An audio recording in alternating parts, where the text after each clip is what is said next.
नमस्कार, महाराष्ट्र न्यूजमध्ये आपले सर्वांचे स्वागत आहे। महाराष्ट्र न्यूज चॅनेलवरती नवीन असेल तर चॅनलला सबस्क्राईब करा। महाराष्ट्रातील जनतेने थोडंसं समजून घ्यावे।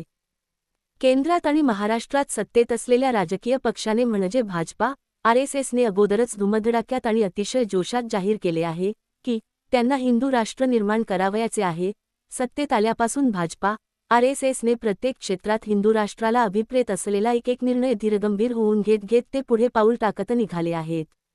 3% समूहासाठी 72% संख्या असलेल्या जनसमूहाला अटकाव करणे आणि तोही सुप्रीम कोर्टाचा निकाल डावलून निर्णय घेणे म्हणजे मनुस्मृतीप्रमाणे जशी जुन्या काळी शूद्र आणि अस्पृश्यांना शिक्षण बंदी होती त्याचा हा नवा, आधुनिक, सुधारित प्रकार आहे। थोडंसं समजून घ्या। हिंदू राष्ट्र निर्माण करताना हा 72% समूह बहुतांश म्हणजे 99% हिंदूच आहे। मग हिंदू राष्ट्रात हिंदू समूहावरच बंदी घालणे हा काय प्रकार आहे? अशी कुणाला शंका येत असेल तर ती शंका विचारू नका, त्या शंकेचे निराकरण ही करू नका। तुमच्यावर देवाचा कोप होऊ शकतो। 3% वाले भूदेव आहेत ना, माहीत नाही का? क्रिकेटमध्ये एक देव आहे, असे अनेक क्षेत्रात देव आहेत। त्यांच्या सोयीसाठी मनुस्मृतीप्रमाणे नवे कायदे तयार केले जात आहेत। महाराष्ट्रातील 52% संख्या असलेल्या ओबीसी समूहाने थोडंसं समजून घ्यायचं आहे। तुला ओबीसी म्हणून सवर्णांच्या बरोबरीचे समतेचे हक्क आणि अधिकार हवे आहेत की शूद्र म्हणून तिन्ही वर्णाची सेवा चाकरी करायची आहे? नवा मनुप्रणीत कायदा आला आहे। गुलामी फार लांब नाही। ओबीसी ला मोफत सेवा चाकरी करायला भाग पाडणे आणि एससी एसटी ला संपूर्ण व्यवस्थेतून बहिष्कृत करणे सुरू झाले आहे। भूदेवांनी हिंदू राष्ट्र निर्माण करण्यासाठी पटापट निर्णय घ्यायला सुरुवात केली आहे। ओबीसी एससी एसटी ला झोपूनच राहायचे की जागे व्हायचे हा संपूर्ण तुमचाच अधिकार आहे। निद्रिस्त मरा किंवा जागृत होऊन सन्मानाने जगा काय करायचे ते ठरवा। त्यांची ही वाटचाल हिंदू राष्ट्र निर्माण करण्यासाठी चाललेली आहे। देशात जी वर्तमान व्यवस्था आहे ती सांसदीय लोकशाही आणि सर्वधर्मसमभाव मानणारी राज्यघटनेवर आधारित समताधिष्ठित समाज निर्माण करणारी व्यवस्था आहे। ही व्यवस्था आरएसएसला मान्य नाही हे आरएसएसने 1949 सालीच जाहीरपणे सांगितले होते। आरएसएसला जी व्यवस्था मान्य नाही ती व्यवस्था ते सत्तेत आल्यानंतर कसे अबाधित ठेवतील? म्हणून भारतीय राज्यघटनेनुसार इथल्या सुप्रीम कोर्टाने काहीही निकाल दिलेला असो, आरएसएस प्रणित भाजपा सरकार हिंदू राष्ट्राला अभिप्रेत नियम आणि कायदे लागू करणार आहे। हा आरएसएस भाजपाचा अजेंडा आहे। भाजपा आरएसएसच्या हिंदू राष्ट्र निर्माणाच्या अजेंड्याला अनुसरून 50% ओपनच्या जागेवर आरक्षित वर्गातील उमेदवाराला संधी देता येणार नाही असा महाराष्ट्राच्या राज्य मंत्रिमंडळाने निर्णय घेतला आहे। महाराष्ट्र राज्य मंत्रिमंडळाचा वरील निर्णय म्हणजे मनुस्मृतीच्या संहितेतील कलम लागू करणे होय।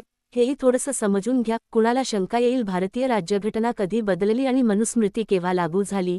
मुठभर पाताळयंत्री लोकांना राज्यघटना बदलणे आणि मनुस्मृती लागू करणे या घटना राजरोस करता येत नाहीत, म्हणून हे सर्व चुपचुपके करायचे असते। थोडंसं समजून घ्या। सुप्रीम कोर्टाच्या निकालाला बासणात बांधून राज्य मंत्रिमंडळ निर्णय घेऊ शकते का? उत्तर नाही। जरी असले तरी महाराष्ट्र राज्य मंत्रिमंडळाने ती हिंमत दाखवून कालच निर्णय घेतला आहे। वरील महाराष्ट्र राज्य मंत्रिमंडळाच्या निर्णयाचा अन्वयार्थ मला समजला तो तुम्हाला सांगावा म्हणून हा प्रपंच। ओपनच्या जागेवर आता आरक्षित वर्गातील उमेदवाराला संधी मिळणार नाही, म्हणजे मनुस्मृतीचा कायदा लागू झाला आहे। आरक्षित वर्ग म्हणजेच एकूण 72%, त्यामध्ये ओबीसी, एससी आणि एसटी। आज तुम्ही ज्यांना ओबीसी, एससी, एसटी म्हणता ते राज्यघटनेतील परिभाषेत, परंतु त्यांना मनुस्मृतीमध्ये एससी, एसटी म्हणजे अवर्ण, अस्पृश्य मानले गेले आणि ओबीसी म्हणजे शूद्र ही मनुस्मृतीची परिभाषा। भारतीय राज्यघटनेने अस्पृश्यांना आणि शूद्रांना स्पृश्यांच्या बरोबरीत आणण्यासाठी आरक्षण ही संकल्पना आणली, परंतु विद्यमान सरकारला ती समता अभिप्रेत नाही। मुठभर लोकांना ढिगभर सवलती आणि बहुजनांचे शोषण अभिप्रेत आहे, म्हणून त्यांना मनुप्रणीत कायदे आणायचे आहेत। मनुस्मृती म्हणते अस्पृश्यांचा स्पृश्यांना स्पर्श ही वज्र आहे, म्हणून त्याला गावकुसा बाहेर हाकलण्यात आले होते।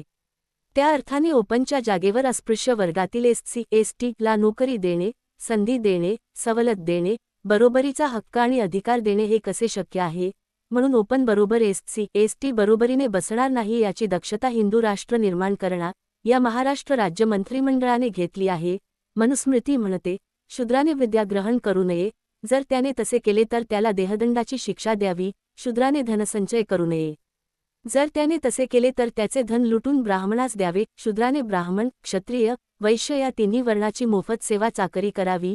मनुस्मृतीप्रमाणे ओबीसी हा ओपनच्या बरोबरीने नोकरी करू शकत नाही, म्हणून हिंदू राष्ट्र निर्माण करणार या महाराष्ट्र राज्य मंत्रिमंडळाने वरील निर्णय घेतला आहे।